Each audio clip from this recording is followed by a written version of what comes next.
आप रब नवाज से किस किस्म के सवालात करेंगे?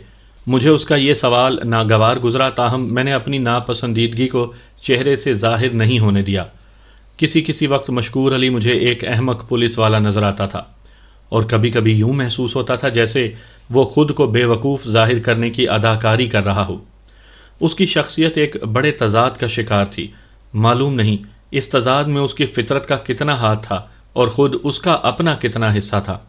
मैंने मुतहम्मिल अंदाज में जवाब दिया, मशकूर अली, मैं रब नवाज से तुम्हारे सामने ही पूछ कुछ करूँगा। तुम खुद देख लेना मैं किस किस्म के सवालात करता हूँ। आप भी सोचते होंगे मैं खामखा आपके मामलात में दखल देता हूँ। वो माजरत खाहाना अंदाज में बोला। अगर आपको मेरी कोई बात बुरी लगी हो मलिक साहब तो मैं माफ़ी चाहता हूँ। ये उसका एक और नया अंदाज सामने आया था। मैंने सोचा, मशकूर अली एक परागंदा तबाह शख्स है जो मुख्तलिफ मौक़े पर मुख्तलिफ किस्म के रवैये का मुजाहरा करता है।